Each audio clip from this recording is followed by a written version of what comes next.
La verdad que es un privilegio para mí poder estar una vez más en Argentina. El día viernes llegué en la noche y cuando la señorita de Migraciones me dijo bienvenida a Argentina casi me pongo a llorar. La verdad que considero este país como mi segunda patria y para mí es un privilegio siempre poder estar acá. Y bueno, la verdad que el Señor proveyó todo, incluso el hecho del trabajo, de los estudios, para poder darme una semana y bueno, poder venir a estar a Gaby por su cumpleaños, ¿no?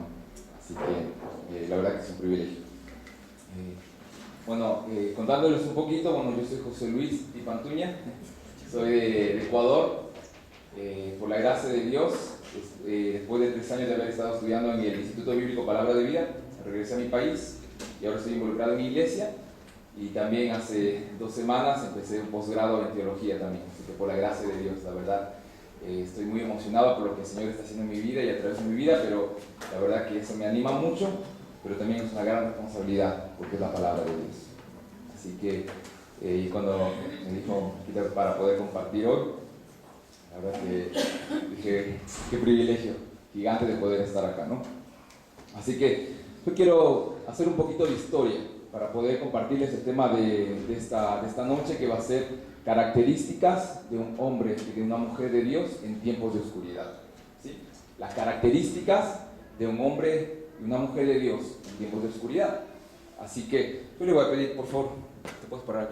¿Sí? Muy bien, muchas gracias. Bueno, vamos a imaginar que acá es el Génesis, ¿ok? Y vamos a imaginar que acá empezó todo, ¿no es cierto? Muy bien. Génesis capítulo 1, versículo 1 dice que Dios creó, ¿qué dice? Los cielos y la tierra, ¿no es cierto? Perfecto, acá. Muy bien. Yo le voy a pedir al Caña o Javi que te puedas parar ahí, por favor, en esa esquina. Sí, ahí, muy bien. Perfecto. Vamos a suponer que de acá, la historia que vamos a empezar acá, el Génesis, y vamos a llegar allá, a Juan capítulo 18, capítulo 19. ¿Sí? Jesús. ¿Ok? Entonces, nosotros estamos en el Génesis y para poder llegar a lo que fue la vida de Cristo, pasaron varias situaciones, ¿cierto? Pasaron varias cosas. Génesis capítulo 3, vamos a ponerlo por acá, nos habla acerca de que Adán y Eva pecaron, ¿no es cierto? Entonces ellos están separados de Dios.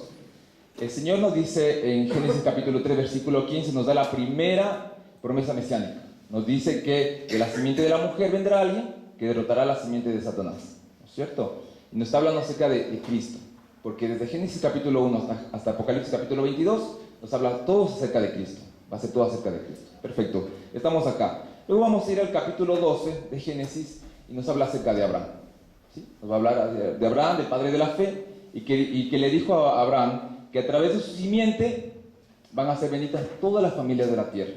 Y cuando habla de eso, habla acerca de Cristo. ¿Sí? Vamos a ver que tuvo a Isaac como su hijo, Jacob, y después Jacob tuvo, ¿cuántos hijos tuvo Jacob? 12. Muy bien, pero su primer hijo fue Rubén. Pero normalmente el primogénito es el que lleva la línea, ¿verdad? En este caso, por la soberanía de Dios, pasa a Judá. Perfecto, hasta ahí estamos.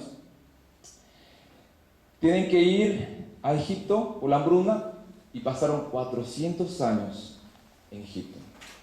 400 años en Egipto como esclavos. Satanás sabía que si es que él destruía la simiente de los israelitas, nunca iba a llegar el Cristo. ¿Sí? Nunca iba a llegar el Cristo. ¿Te puedo pedir que te pongas acá, por favor? Muy bien. Vamos a imaginar que acá estamos con Éxodo capítulo 1 o capítulo 2, ¿no es cierto? Vamos a hablar acerca de Moisés, ¿cierto? Entonces, el faraón de Egipto está diciendo que vio que el pueblo creció tanto que no podían resistir eso, porque dijeron que si es que ellos avanzaban más, iban a conquistar Egipto e iban a dejar de ser la nación poderosa. Entonces manda a matar a todos los varones, todos los niños. Imagínense, hermanos. Si es que mataba a todos los varones, no iba a venir el Cristo. ¿Sí? Hoy cantábamos, ¿no? La historia en esa cruz cambió mi historia. El Señor, en su providencia, tuvo que rescatar a Moisés. Moisés se convirtió en libertador. Perfecto. Pasaron a la tierra prometida. En la tierra prometida, vamos a ver que estuvieron andando ¿cuántos años en el desierto? Perfecto. 40 años en el desierto. Después de eso va a empezar una época que llamamos la época de los jueces, ¿verdad? La época de los jueces, dice que había un ciclo, ¿no? Ellos pedían a Dios dirección, después de eso se alejaban de Dios, caían en manos de una nación enemiga, volvían otra vez y era así, era un ciclo, ¿sí? Estamos ahí, empiezan los jueces, empieza la época de los reyes. Pasamos toda la época de los reyes. Ari, te voy a pedir que te puedas poner allá, por favor. Muy bien. Bien, estamos ahí en la época de los reyes, ¿no es cierto? Después de la época de los reyes viene lo que es el exilio, ¿sí? Entonces hay un periodo de silencio que se llama 400 años, en los que no se escuchó nada, pero hay historia, ¿sí? Y de ahí llegamos recién a Cristo, ¿sí? En lo que es la mitad entre donde está Ari y donde está Javi, vamos a ver la historia de Esther, ¿no es cierto? ¿Sí? Una mujer que estuvo dispuesta a perecer por la causa de Dios, por la causa del pueblo. ¿Por qué? Porque se acuerdan que Amán, él odiaba a los judíos y no quería saber nada de ellos. Entonces convenció al rey para que eliminen a todos los judíos. Pero el Señor en su providencia, una vez más, no deja que eso pase. Y sigue pasando. Ahora, cuando viene el tiempo, como dicen Gálatas, el tiempo exacto, Herodes, al enterarse, por los magos de Oriente, dice que va a venir el Cristo, ¿cierto? En la ciudad de Belén. Y manda a asesinar a todos los niños menores de 2 años. Los que son madres, ¿sí? Yo creo que van a entender eso, o los que son padres en sí, van a entender lo que significará que estés en tu casa y vengan y te saquen a tu hijo y te lo maten. Imagínense, muy difícil. El Señor en su providencia una vez más salva y llega Cristo. Ahora, donde está Ari, hay un personaje del cual les voy a hablar en esta noche, ¿sí? Este personaje se llama Joiada, ¿sí? Y me dirán, ¿Joiada? ¿Quién es Joiada? No sé si alguna vez alguien escuchó acerca de la vida de Joiada, ¿sí? Bueno, yo les voy a hablar esta noche acerca de la vida de Joiada y su esposa Jozabed, ¿sí? Entonces, yo quiero decirles, estuvimos hablando del Génesis, pasamos a Éxodo, pasamos a la época de los reyes y pasamos a los evangelios.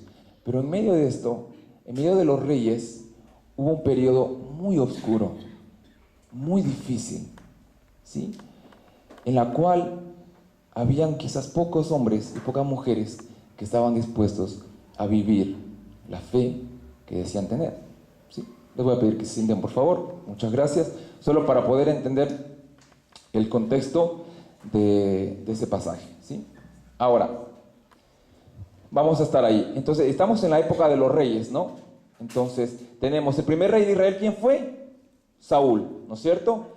Pero Saúl, al haber se alejó de Dios, entonces el Señor elige a David, ¿cierto? Entonces David tiene su hijo que es Salomón, ¿no es cierto? Entonces tenemos Saúl, David, Salomón. Salomón tiene su hijo que era Roboam. Pero en ese tiempo ahí se separa el país en 2 reinos, ¿cierto? El reino del norte y el reino del sur. El reino del norte está caracterizado por personas y por reyes que son perversos, que alejaron al pueblo de Dios para seguir los Baales. En cambio, el reino del sur está caracterizado por reyes que de alguna u otra forma hacían lo bueno, ¿sí? Tenemos al rey Asa, tenemos al rey Josafat, después vamos a encontrar al rey Josías. En el reino del norte vamos a ver a Jeroboam, a Omni, a Nimri, y vamos a encontrar a un personaje, Acab, ¿sí? Y su esposa Jezabel. Entonces, Acab y Jezabel, ¿sí? Dice la palabra de Dios que fueron el rey y la reina más perversa del norte, de los reyes del norte. Ellos tuvieron una hija que se llamaba Atalía, ¿sí? Hasta ahí estamos acá. En el reino del sur pasaron los reyes buenos y llegamos a un rey que se llama Joram. Joram, se supone que era un rey que estaba buscando a Jehová, al Señor, se casa con Atalía, que es la hija de los peores reyes del reino del norte. Se casan, hacen parentela. El Señor a través de Elías, le dice que toda esta casa tiene que ser destruida, toda esta casa, y que va a poner a Jehú, que es un capitán, que va a poner en el norte por 4 generaciones, van a ser los próximos reyes. Encontramos acá, en esta parte de la historia, encontramos a Joram, encontramos a Atalía. Ellos tienen un hijo, que se llama Ocosías. En esta parte de acá, viendo que Jehú estaba matando a toda la descendencia de acá, porque fueron muy malos, llega a la parte del sur y también matan a Ocosías, ¿sí? La reina madre, Atalía, la reina madre, ¿sí?, que no era de ascendencia davídica de ninguna forma, sino que era descendiente de Jezabel y de Acab, ¿cierto? Dice que al enterarse de que su hijo fue muerto, ¿saben lo que hizo? Entró al palacio, no sé si usó un cuchillo, no sé lo que usó, pero ella empezó a matar a todos sus nietos, uno por uno. Empieza a matar, uno por uno.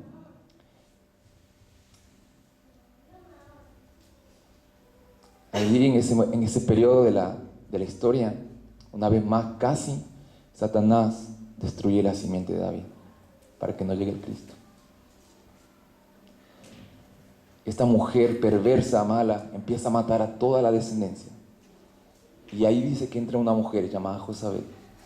Entra y agarra a uno de los príncipes y lo esconde en el templo por 6 años. Lo esconde ahí. Esta mujer se quedó en el reino. Segunda de Crónicas, por favor. Vamos a ir Segunda de Crónicas. Capítulo 22.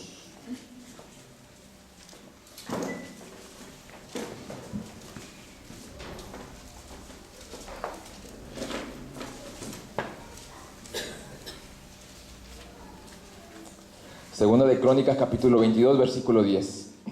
Muy bien. Estamos ahí, entendimos, no, estamos todos en la historia, ¿no es cierto? Estamos en la historia ahí. Segunda de Crónicas, capítulo 22, versículo 10. La palabra de Dios dice: entonces Atalía, madre de Ocosías, viendo que su hijo era muerto, se levantó y exterminó toda la descendencia real de la casa de Judá. Pero Josabed, hija del rey, tomó a Joás, hijo de Ocosías, y escondiéndolo de entre los demás hijos del rey, a los cuales mataban, le guardó a él y a su ama en uno de los aposentos. Así lo escondió Josabed, hija del rey Joram, mujer del sacerdote Joiada, porque ella era hermana de Ocosías, de delante de Atalía. Y no lo mataron, y estuvo con ellos escondido en la casa de Dios 6 años. Entre tanto, Atalía reinaba en el país. Entonces estamos en esa parte de la historia, ¿no? ¿Sí? Imagínense una mujer sin escrúpulos. Mató a la mayoría de sus nietos, ¿sí? Satanás estaba usando a esta mujer para eliminar a la simiente de David. Si mataba a Joás, no había descendencia, y por lo tanto no tenía que venir el Cristo. Pero el Señor, en su fidelidad, ¿sí?, en su soberanía, rescató a este niño. Entonces, aquí vamos a encontrar este personaje que se llama Joiada, que era el sumo sacerdote de ese tiempo, ¿sí? Entonces, Joiada, Josabed. Esta pareja, esto es un matrimonio para mí. Cuando me preguntan ejemplos de matrimonio en la Biblia, siempre te voy a decir, Joiada, Josabed. Estudia su vida. Increíble lo que hicieron. Joiada significa conocido de Jehová. Josabed significa jurado de Jehová, ¿sí? Ahora, la palabra de Dios en 2 de Samuel capítulo 7 versículo 12 dice acerca de la promesa de que vendría el Cristo. Le dice: y cuando tus días sean cumplidos y duermas con tus padres, yo levantaré después de ti a uno de tu linaje, el cual procederá de tus entrañas y afirmará su reino, ¿sí? Hablando de Jesús, ¿sí? Entonces, si usted va a ver Mateo capítulo 1, usted va a encontrar toda la genealogía, ¿no? Va a encontrar la genealogía desde Abraham, ¿sí?, hasta Jesús. Muy bien. Ahora, Atalía, ¿sí? Atalía representa a esas personas que están en un lugar de privilegio, ¿sí?, pero que no les importa lo que Dios diga. ¿Por qué? Porque imagínate que esta mujer nunca entró en el templo. 6 años. 6 años. Al niño lo tuvieron 6 años en el templo. Ya no le importó. Muchas veces puede pasar que dejamos de congregarnos y pasamos cerca de la iglesia y nuestro corazón se enfrió. No queremos saber más. Atalía representa a esta clase de personas. Si somos creyentes, debemos entender que amar a Dios primero y después al prójimo. Eso debe ser importante. Ahora, ¿cuáles son las características de un hombre y de una mujer de Dios en tiempos de oscuridad? Estamos hablando, ¿no?, que esta mujer había construido un templo para Baal, sí, ya tenía sacerdotes, tenía todo eso, y estaban alejando a todo el pueblo para adorar al Dios verdadero, a nuestro Dios, ¿sí? Entonces estaba alejando a todo eso. Entonces ahí aparece este personaje que se llama Joiada. Vamos a ir a 2 de Crónicas, capítulo 23.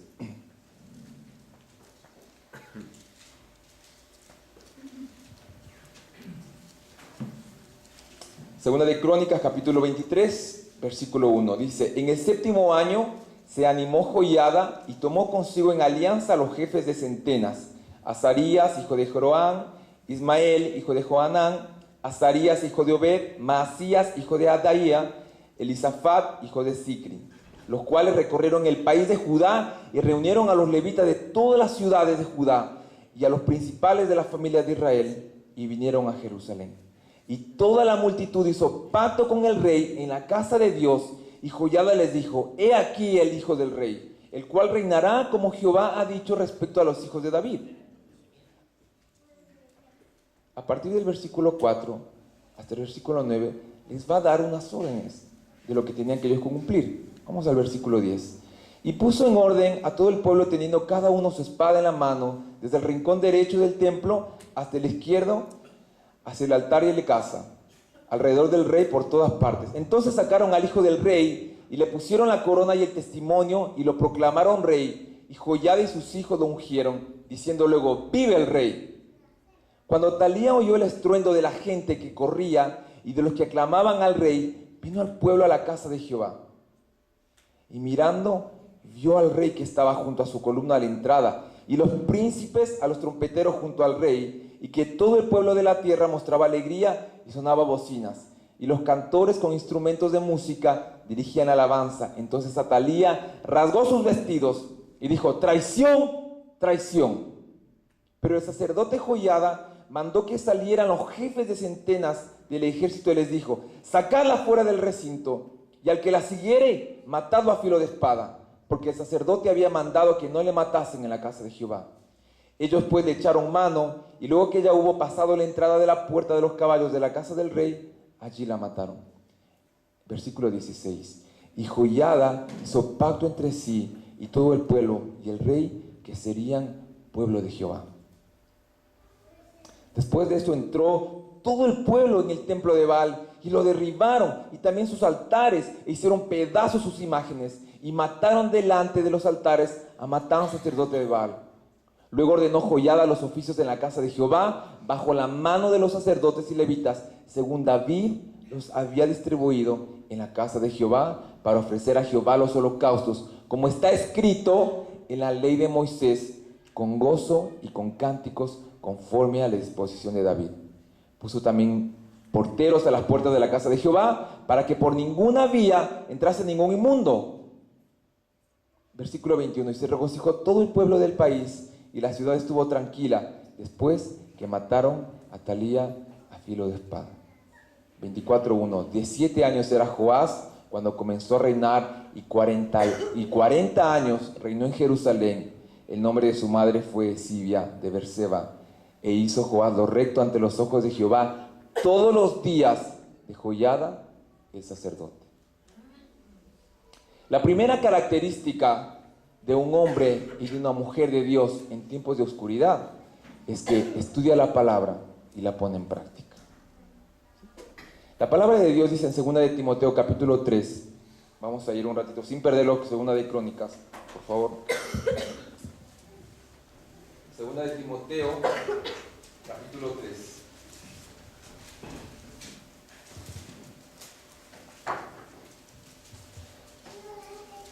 Sabemos nosotros, hermanos, que estamos viviendo tiempos difíciles, ¿no? Tiempos difíciles, tiempos en los cuales los derechos de una persona se quieren imponer sobre otros, donde las corrientes filosóficas quieren ganar terreno en la iglesia, donde el feminismo quiere ganar terreno en la iglesia, o en la vida como cristianos. Últimamente ustedes tuvieron un tema bastante complicado, ¿no?, con respecto al tema del aborto, ¿sí?, y varias situaciones que están pasando en el país. Joiada y su mujer vivieron tiempos difíciles, muy difíciles, oscuridad total. Y nosotros ahora, miren lo que dice la palabra de Dios en 2 Timoteo capítulo 3, versículo 1. También debes saber esto, que en los postreros días vendrán tiempos peligrosos, porque habrá hombres amadores de sí mismos, avaros, vanagloriosos, soberbios, blasfemos, desobedientes a los padres, ingratos, impíos, sin afecto natural, implacables, calumniadores, intemperantes, crueles, aborrecedores de lo bueno, traidores, impetuosos, infatuados, amadores de los deleites más que de Dios, que tendrán apariencia de piedad, pero negarán la eficacia de ella. A estos evita. Tiempos peligrosos. Esta carta fue escrita antes de que el apóstol Pablo sea asesinado en el imperio cuando estaba Nerón, pero le está diciendo a Timoteo que desde el tiempo en que empieza la iglesia hasta el día en que venga Cristo, ¿sí?, dice que van a ver así, que habrán hombres amadores de sí mismos. ¿No estamos viendo eso en este tiempo ahora? Personas que dicen, es que yo quiero esto, yo aquello, es que yo quiero una casa, yo quiero un auto, yo quiero cuentas bancarias. Y hermano, no me entienda mal, no está mal eso. Pero cuando mi corazón está en eso, como Atalía, que quería poder, que quería dinero, estamos equivocados. Porque déjeme decirle algo.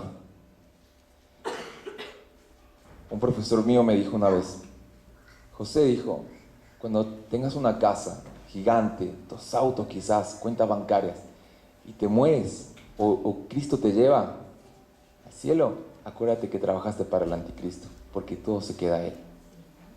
Yo me quedé, imagínense, trabajando para otro, dejando todo lo que tengo para que otro venga y lo disfrute.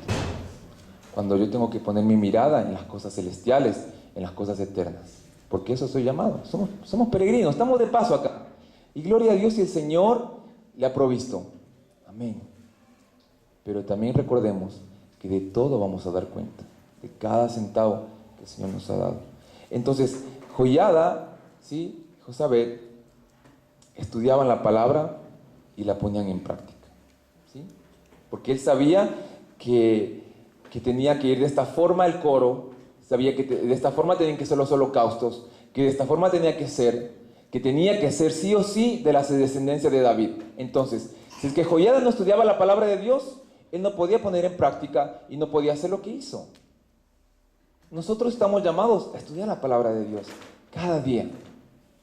Si nosotros no tenemos un tiempo con Dios cada día, nos estamos perdiendo la oportunidad de hablar con Él, de escucharlo, de que nos anime, de que nos confronte, porque la palabra de Dios tiene que ser como aquel espejo que yo me veo cada mañana, ¿sí?, y ver que estoy despeinado, que estoy acá, que tengo alguna cosa que tengo que cambiar. La palabra de Dios es espejo, que me dice lo bien que estoy o lo mal que estoy. Si la palabra de Dios no me incomoda, algo está pasando en mi corazón, porque la palabra de Dios tiene que incomodarme de tal forma que yo tenga que vivir una vida en santidad, una vida que le dé gloria a Dios. Salmo 119, 9 y 10.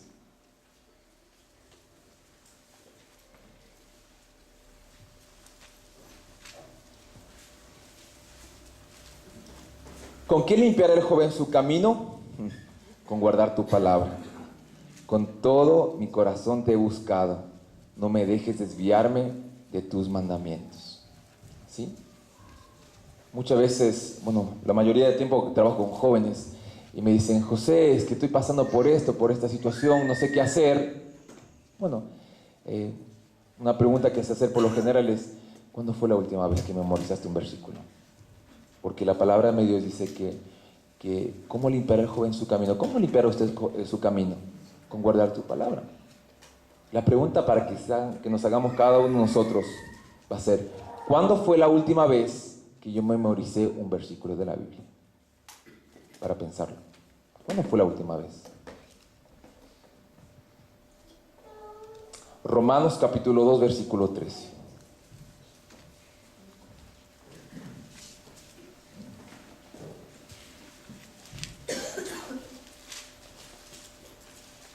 Romanos capítulo 2, versículo 13. Porque no son los oidores de la ley los justos ante Dios, sino los hacedores de la ley serán justificados. Santiago 1:22, por favor.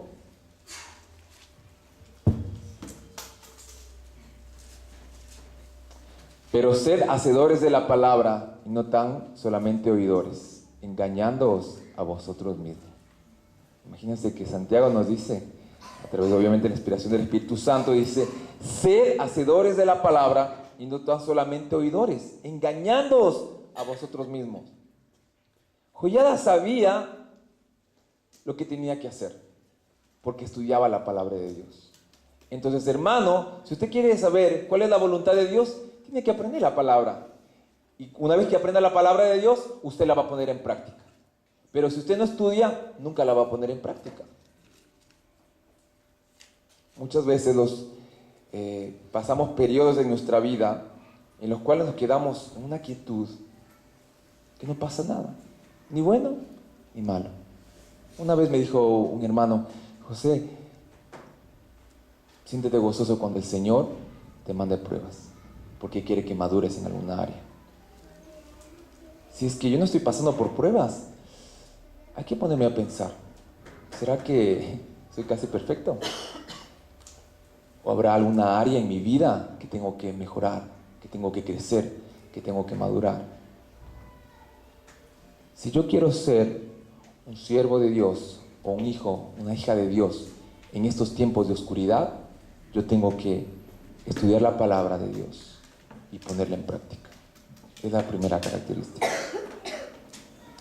La segunda característica es influenciar a otros para que vayan a Dios y no al mundo. ¿Sí? Entonces, la segunda característica de un hombre y de una mujer de Dios en tiempos de oscuridad es que influencian a otros para que vayan a Dios y no al mundo. ¿Sí? Joiada fue un ejemplo de liderazgo total. Imagínense que la multitud dice que entró, ¿no?, al templo de Baal y derrumbaron todo, mataron al sacerdote que estaba ahí y que hicieron un pacto delante de Jehová, que iban a ser pueblo de él. Un hombre que estuvo dispuesto a influenciar a otros. No sé cuál sea el puesto que usted tenga en la iglesia o en su comunidad, pero usted tiene que ser una persona que influencia a otros de tal forma que cambien su vida pecaminosa, porque están viendo en usted un hombre o una mujer que vive con principios, que hace, no sé lo que dice.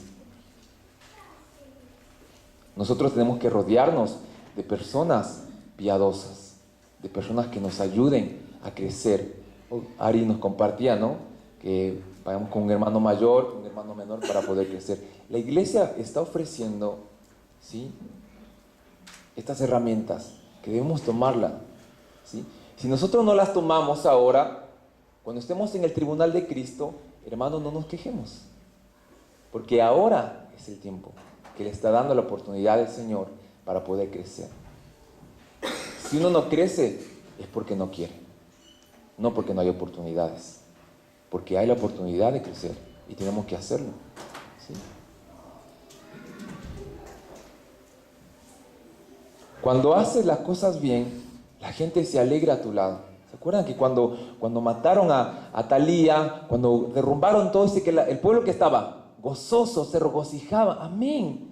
Usted, hermano, cuando hace las cosas bien, cuando vive una vida que le agrada a Dios, no solo le agrada a Dios, le agrada a la gente, a la iglesia. Le encanta pasar tiempo con usted, porque usted habla de Cristo. Y no de una vida religiosa, porque está hablando de aquel que murió en la cruz. Derramó su sangre preciosa para limpiar nuestros pecados. Me encanta la historia de Marcos capítulo 2. Porque nosotros, el punto, ¿no? Influenciar a otros para que vayan a Dios y no al mundo, ¿cierto? Marcos capítulo 2 nos cuenta la historia. Jesús entra a Capernaum, ¿sí? Dice que está muchísima gente en esa casa, ¿sí? Vienen 4 personas cargando a un amigo de ellos, era un paralítico. Ven, no pueden entrar, se ingenian, van por arriba, rompen el techo y bajan a la persona, a Cristo. Si usted estudia Marcos capítulo 2, va a encontrar que dice, por la fe de estos hombres eres salvo, y luego fue sanado. Nosotros necesitamos amigos así, que nos lleven a Cristo, que estén dispuestos a romper el techo con tal de que nos encontremos con Jesús. Esas personas necesitamos en nuestra vida. Así necesitamos personas.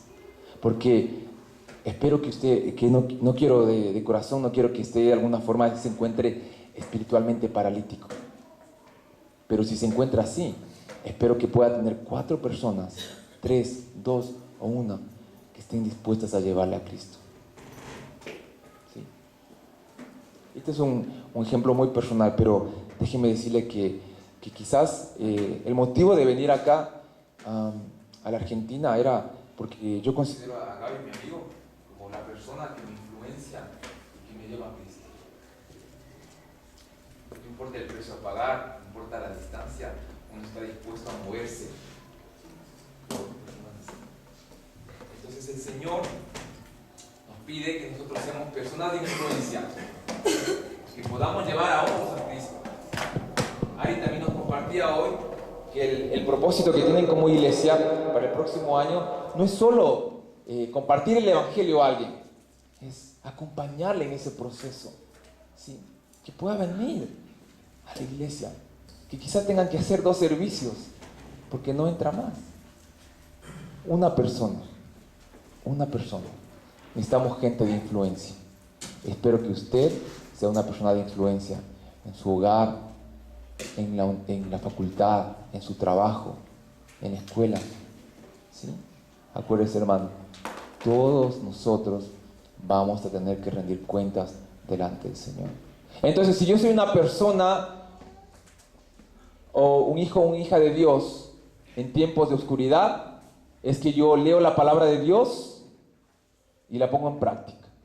La segunda es que soy una persona que influencia a otros para llevarles a Dios y no al mundo. Porque déjeme decirle, hermanos, que nosotros en la viña del Señor, diría mi madre, tenemos de todo un poco, ¿sí? ¿Sabe por qué? Porque no el hecho de que alguien diga que es creyente significa que le puede llevar a Cristo. Porque a veces nos encontramos con personas que en vez de acercarnos a Él, en vez de romper el techo para que bajemos a Cristo, nos regresan y van por el mismo camino. Tenemos que ser cuidadosos con las personas que nosotros nos vamos a rodear, ¿sí? Y déjeme decirle que la vida del creyente no es fácil, pero vale la pena. Primera de Juan capítulo 2 versículo 15 al 17 dice: no améis al mundo, ¿no? No tenemos que amar al mundo, ¿sí? Porque si usted ama al mundo, no ama a Dios, dice, ¿no? Es bastante radical el apóstol Juan, ¿sí? Nos dice: no améis al mundo, porque el mundo es pasajero. Lo que está arriba es eterno. Mi amor por Cristo debe ser eterno. Así tiene que ser mi vida, ¿sí? ¿Será que nosotros podemos decir, como Pablo, ser imitadores de mí como yo de Cristo? Filipenses capítulo 3 versículo 17. ¿Será que yo podré decir eso? Ser imitador de mí porque yo soy imitador de Cristo. ¿Será que usted con humildad pueda decir eso en su familia, en su iglesia, en el lugar donde se desenvuelve diario? Imítenme, porque yo imito a Él. Creo que es un saco bastante difícil de llevar, ¿no? Pero no imposible. Pero no imposible. La gente necesita ver en nosotros a alguien que ama a Cristo, alguien que lo desee de todo corazón. No sé usted, hermano, pero cuando es el tiempo de la alabanza, a mí me encanta siempre, en cada iglesia que me dan la oportunidad, me encanta ese tiempo, que estamos todos, no sé, congregados, algunos están cerrados los ojos, están pensando en la persona de Cristo, estamos cantándole, estamos rindiendo honor, adoración, alabanza, me encanta. Pero la idea es que nosotros no podamos ser solo personas así en el tiempo de las canciones, sino en el tiempo de cuando estoy en el trabajo también, cuando estoy estudiando, cuando estoy tomando decisiones. Tengo que ser una persona de influencia. Tengo que llevarles a todos a Cristo.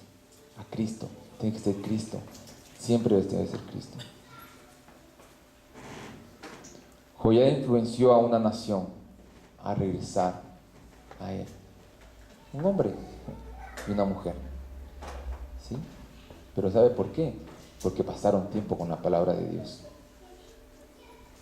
Entonces, la siguiente característica de un hombre y de una mujer de Dios en tiempos de oscuridad es que empiezan bien y terminan bien su carrera.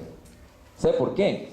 Porque no sé si ha pasado que en estos años de ministerio he conocido varias personas, ¿no? Que empiezan con todo, quieren conquistar el mundo entero, evangelizarse, quieren ir, si es que le damos la oportunidad de irse a Senegal, nos vamos a Senegal. Si quieren irse a Tailandia, nos vamos a Tailandia. Están dispuestos a conquistar el mundo entero. Pero llega el periodo de la prueba y se simple. No vienen más. Se enojan con Dios. ¿Por qué Dios esto? ¿Por qué Dios aquello? ¿Por qué hiciste esto? ¿Por qué tengo esta enfermedad? ¿Por qué no tengo dinero? ¿Por qué no tengo trabajo? ¿Por qué no tengo esto? ¿Por qué? ¿Por qué? ¿Por qué? ¿Por qué? Somos personas del por qué, cuando tendremos que ser para qué. Señor, ¿cuál es el propósito de nuestra vida? ¿Para qué estoy pasando esto? ¿Qué es lo que me quieres enseñar en el medio de todo este proceso? ¿Sí? Tenemos que empezar bien y terminar bien. Vamos a regresar a Segunda de Crónicas, capítulo 24, por favor.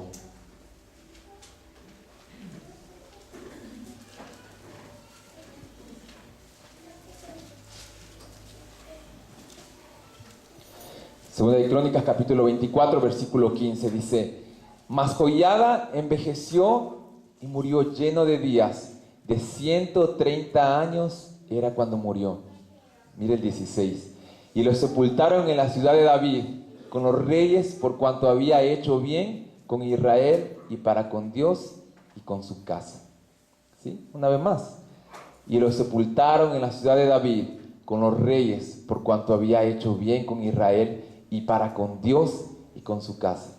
Hermano, el Señor honra a los que le honran.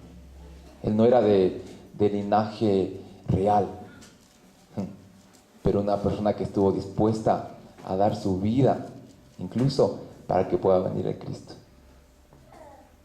El Señor nos va a honrar. La idea es terminar bien. Empecemos bien. Sí, podemos tener dificultades, ¿no? Subimos, bajamos, a veces pasamos por el valle de sombra de muerte, pero recuerde que solo es sombra y la sombra no nos hace daño, porque mayor es el que está en nosotros que el que está en el mundo, ¿sí?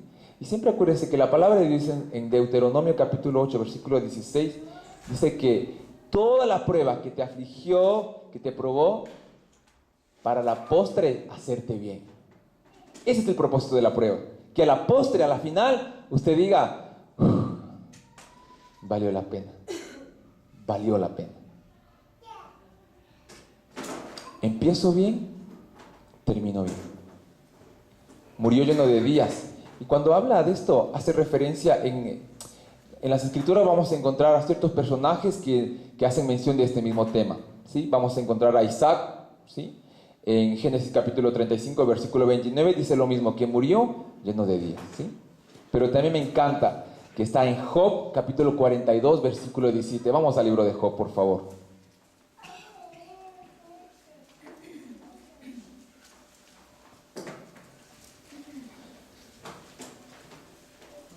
Job capítulo 42, versículo 17.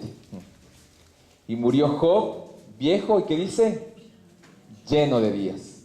Lleno de días. Me encanta. Ahora, cuando nosotros hablamos de prueba, por lo general, ¿de quién hablamos? De Job, ¿no es cierto? Pero me encanta que él pasó por todo ese proceso de prueba. Difícil, pero él no negó a Dios. Se mantuvo firme. Y murió lleno de días. Terminó bien su carrera.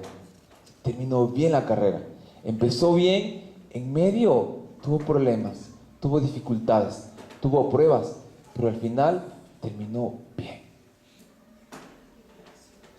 Qué lindo será, ¿no?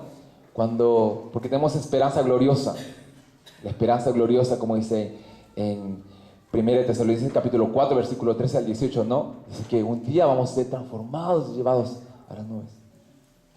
¿Cómo será ese día glorioso, no? Que el Señor nos diga, en lo poco me fuiste fiel, y en lo mucho te pondré. Entra en el gozo de tu Señor. Entra en el gozo de tu Señor. Qué lindo va a ser eso. Pero, ojo, tengo que leer su palabra, tengo que aplicarla. Tengo que ser una persona que lleve a otros a Cristo y no al mundo. Tengo que ser una persona que empiece bien y termine bien mi vida como creyente, ¿sí? Entonces, todo esto va a desencadenar en algo. El hecho de vivir una vida por aquel que vivió y murió por mí. Jesús. Yo no sé cuál es su condición, ¿sí? La verdad que yo no les conozco a la mayoría de ustedes. He podido saludar, ¿sí? Estoy orando también por la iglesia, pero yo no conozco su situación.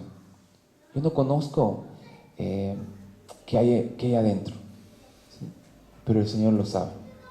El Señor conoce cada duda, cada prueba, cada dolor, cada angustia, cada victoria, cada triunfo, ¿sí?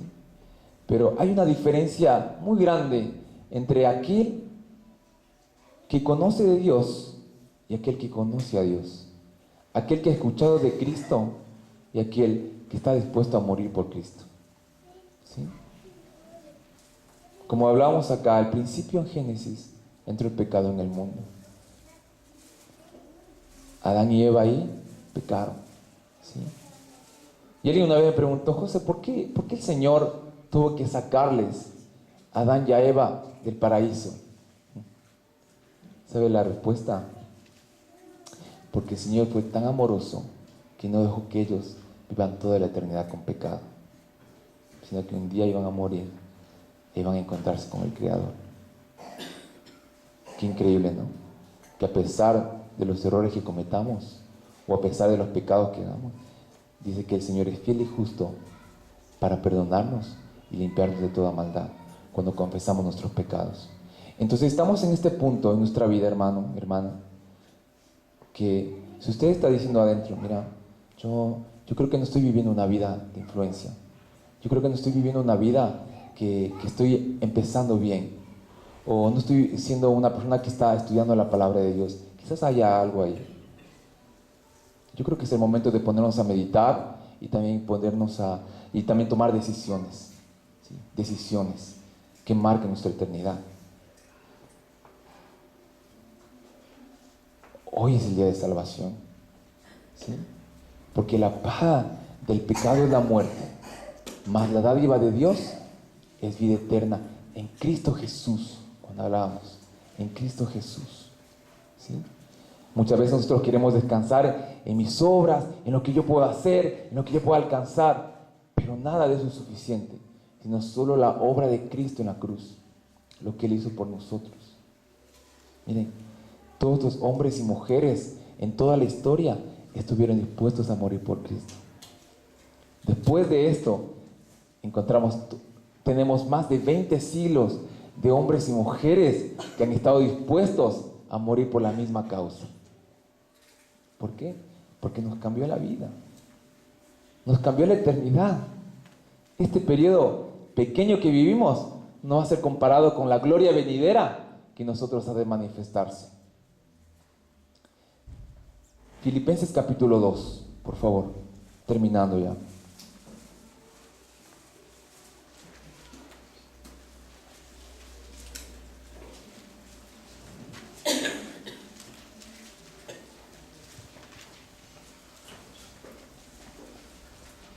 Filipenses capítulo 2, versículos 5 al 8 dice: haya pues en vosotros este sentir que hubo también en Cristo Jesús, el cual siendo en forma de Dios, no estimó el ser igual a Dios como cosa que aferrarse, sino que se despojó a sí mismo, tomando forma de siervo, hecho semejante a los hombres, y estando en la condición de hombre, se humilló a sí mismo, haciéndose obediente hasta la muerte y muerte de cruz. Por lo cual Dios también le exaltó hasta lo sumo y le dio un nombre que es sobre todo nombre, para que en el nombre de Jesús se doble toda rodilla de los que están en los cielos y en la tierra y debajo de la tierra, y toda lengua confiese que Jesucristo es el Señor, para gloria de Dios Padre.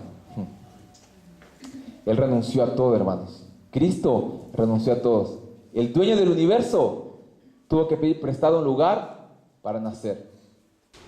Tuvo que pedir una barca para predicar. Tuvo que pedir un burro para ir a la ciudad. Ni siquiera tuvo una tumba de sus propios recursos. Alguien más tuvo que darle una tumba. Estamos hablando de este Cristo. Este Cristo que lo dio todo por nosotros. Porque nos amó de tal forma, ¿sí?, que tuvo que dar su vida para que nosotros ahora podamos tener esta vida en abundancia, ¿sí?, que podamos vivirla. Pero hermanos, que no sea un domingo más, que sea un domingo que podamos tomar decisiones, que sea un domingo en el cual que podamos entender, bueno, yo necesito pasar tiempo con la palabra de Dios y poder aplicarla. Tengo que ser una persona que influencie a otros, que lleve a otros a Cristo y no al mundo. Y tengo que ser una persona que empiece bien y termine bien. Oramos. Amado Padre Celestial, Dios bueno, la verdad que nos quedamos tan agradecidos, Señor, por su palabra, porque nos anima, Señor, nos alienta, nos permite conocer, Señor, su amor en nuestras vidas.